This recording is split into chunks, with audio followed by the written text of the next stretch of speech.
In 2008, I was preparing to move from upstate New York to Portland, Oregon to go to seminary. So one of the things that I did, though, because I had never lived in the western states, is I bought this little book, a survival guide for how to stay alive in the western states, right? Because I knew they worked a little different, and it was different than the Adirondacks, and so I read with great interest all sorts of things about surviving in the western states. Like, for instance, I learned something valuable, which is the moose is the only member of the deer family that will charge you. That's good to know. Because I found myself about 30 yards away from a moose one time, and I knew, don't get any closer. Versus the city boy, because I grew up in Chicago, if I had not known that moose are different than other members of the deer family, I would have said, let's see how close I can get. That's my personality. I'll bet you I can touch that thing. No. So, in the section like on bears, and the section on bears was so long, like basically how to not get noticed by bears or not attract their attention, how to not give off scent, and all sorts of other things. But even in the section, if a bear attacks, there was a long section about what to do. Make yourself big, and even you pull your coat up over your head to make your silhouette as big as possible. Be loud. Don't mind the bluff charge. They're just testing. There's all sorts of things. If you do get attacked, go limp, play dead. They don't like to eat dead things. All sorts of stuff, right? All sorts of stuff you were supposed to do. And then I got to the section on mountain lions. So I'm reading, I just finished this huge bear section. And I get down to this section about mountain lions, and it says this. If you see a mountain lion, it has been watching you for a while. Prepare to fight.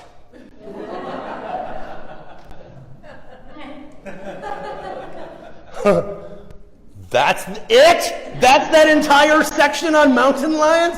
I mean, the bear section was pages and pages. The mountain lion section was all of 3 sentences.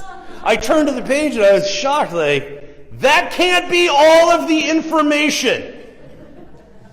If you see a mountain lion, it's been watching you for a while, prepare to fight. Like your dinner. Right? That's terrifying. So, today we're talking about choices. Last week we talked about this matrix of when life imposes on us. And I suggested that there was a positive, negative way to deal with change, which is that I prefer not to. And so we did a little experiment this week. I got some fun feedback on that. Did anybody participate in that? I saw, yeah, good. Any results? My boss didn't like it. Your boss didn't like it. I would prefer not to is not a corporate answer. Yes, that's true. Anyone else do it? I saw there were a number of downloads, and I got some funny emails and texts and comments, so I think that was a good experiment. But I love this story about mountain lions, and it has stuck with me for 10 years, because I think for many of us, this is actually a great metaphor or an analogy of how life comes at you. So I'm going to trade out mountain lion. I'm going to trade it out for a couple things. Cancer has been watching you for a while. If you hear the C word, prepare for a fight. Right? Because that just comes at you. If your spouse or partner says they want to be separated, they've been thinking about this for a while. Get ready to wrestle with it. You've got a fight on your hands. When you have a child who is struggling in life to find their place or make their way in the world, this is going to be a fight for a while. Life comes at us. We don't ask for this stuff. Sometimes we don't prepare for this stuff. We wouldn't wish this upon our enemy. But guess what? It's upon you.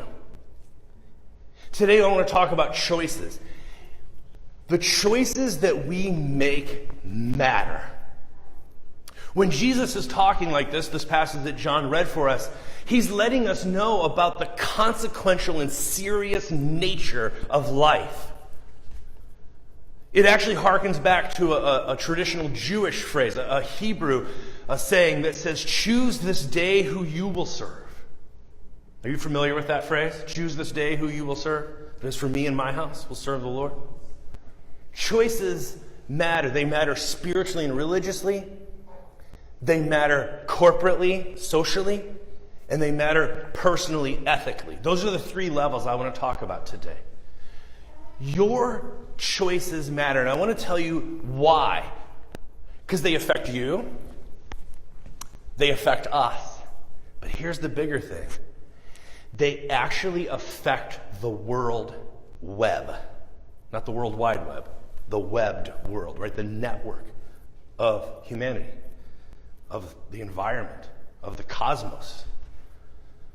Your choices matter because it is in your deciding that the divine makes its way in the world. It's in our choosing that the will of God, if you want to call it that, or the kingdom, some people call it that. I call it the kingdom. But that the way God works in the world makes its way forward in the way you and I choose, the choices we make and the decisions that we make. Your choices matter. I want to talk about some areas that I think are affected by this. So the first thing is just you morally. The choices that you make ethically, your choices are not only an external thing that impacts, say, your future decisions and all sorts of other things, but it actually creates in you a character. In Greek, the Greeks used to talk about it called a habitus. It was a character formed in you by habit. That the choices you make actually not only inform your decisions, right, but they form you as a person. So ethically, morally, this stuff is really important. It's why I love being a conversational community, so that we can sit together and talk this stuff through, because it is weighty. There is a gravitas to it, right? A heaviness. We live in a very heavy time, and we have to choose what to do with it. Also, I don't normally like to talk in alls and nones, but I'm going to put a slide up on the screen. This is like one of my only exceptions.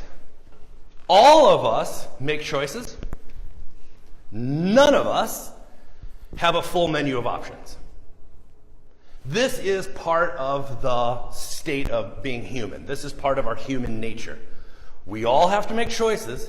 In fact, not deciding is a decision. Like, eventually that decision will be made for you. We all make choices. None of us have access to all of the items on the menu. For instance, it can't be yesterday. That item is off the menu. Yesterday is gone. You also can't be in Africa this morning. Right? So you're here. You're now. And you're you. Those items are off the menu. You can't be somebody else. You can't be somewhere else. You can't be someone else. You're here right now. But the choices you make within that really matter. There's a couple other layers that I want to get to this morning. We live in late capitalism. And in our consumer society, how we spend our dollars matters. It matters for us, it matters for our neighbors, and it matters for the planet. You buy stuff every day. What you buy matters. It's a choice. And it has consequences. So this is one of those things that corporately we talk about. Like, what kind of, like, reusing coffee mugs, right? Because we don't want to contribute to the landfill. So somebody has to volunteer to wash the coffee mugs. And thank you. For those of you who host coffee hour, thank you for doing that. So that we're not contributing to that growing problem with the landfill, right?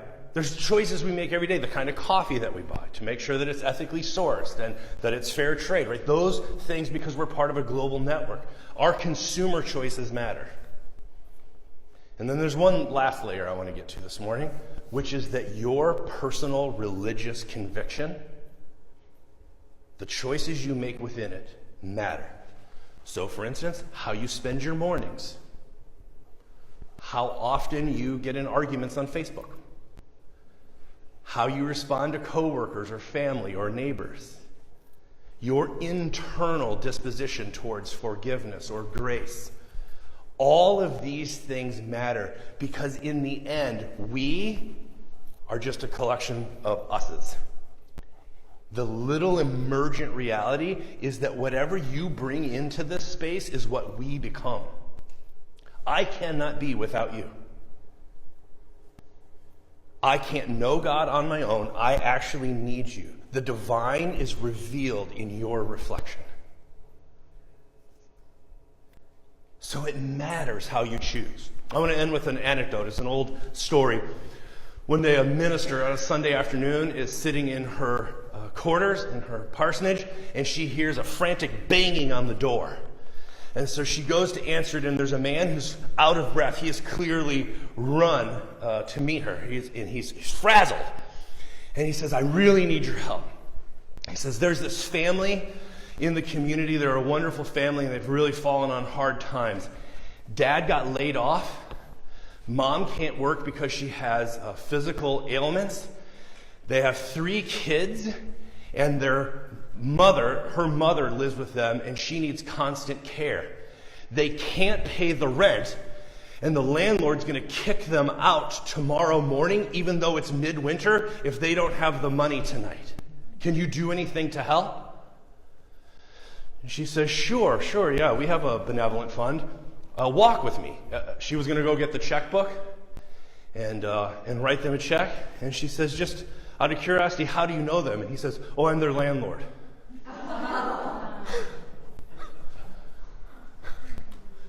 I love this story because it illustrates how messy our situation is, that we try to make ethical decisions and be good people within a really mucked up system and web to which we contribute.